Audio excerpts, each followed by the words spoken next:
पुराने समय की बात है। एक राज्य में एक राजा रहा करता था जिसकी बहुत बड़ी सेना थी। राजा बहुत ही क्रूर था। उसके राज्य में कभी किसी पड़ोसी राज्य का आक्रमण नहीं होता था। यदि होता भी था तो राजा और उसकी सेना उन्हें परास्त कर हर युद्ध में सफल होती थी, जिससे सारे राज डरने लगे थे। प्रजा भी राजा के राज में प्रसन्न नहीं थी।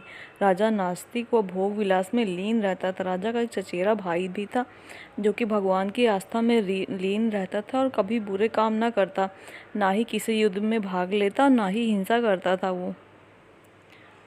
वह हमेशा ही भगवान का नाम जपता रहता, प्रतिदिन भगवान की निस्वार्थ भाव से पूजा करता और कभी राजा से मिलता तो जय श्री राम बोलता।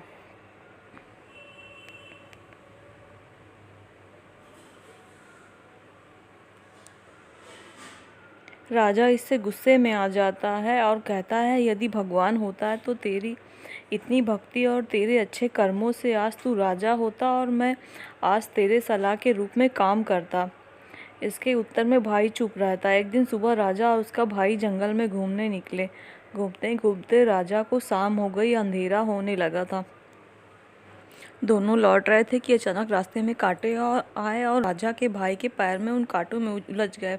उसका पैर खून से लथपथ हो गया था। राजा उसे घोड़े की पीठ पर बैठाकर स्वयं पैदल चलने लगा।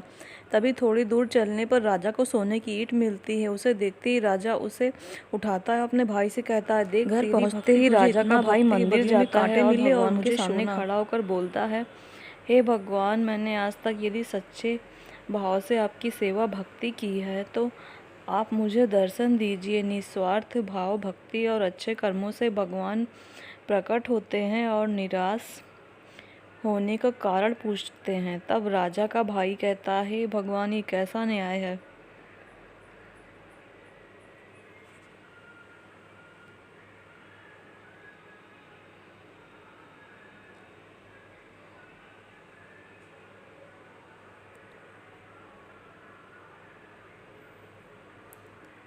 जो क्रूर है, सभी पर अत्याचार करता है, भोग विलास में सदैव लीन रहता है, सदैव बुरे कर्म करता है, उसके साथ हमेशा अच्छा और मेरे साथ बुरा क्यों। तब भगवान ने उत्तर दिया, बेटा, आज जहाँ तुम्हें पैरों में कांटा चुभा है वहाँ तुम्हारी मृत्यु थी, परंतु तुम्हारे अच्छे भाव और कर्म की वजह से ही तुम्हारी मौत इस छोटी सी घटना में बदल कर टल गई। और जहाँ तुम्हारे भाई को सोने की ईंट प्राप्त हुई है वहाँ उसके भाग्य में एक सोने का महल था, परंतु उसके बुरे कर्मों की वजह से उसे महल की जगह एक सोने की ईंट में ही संतुष्ट होना पड़ा।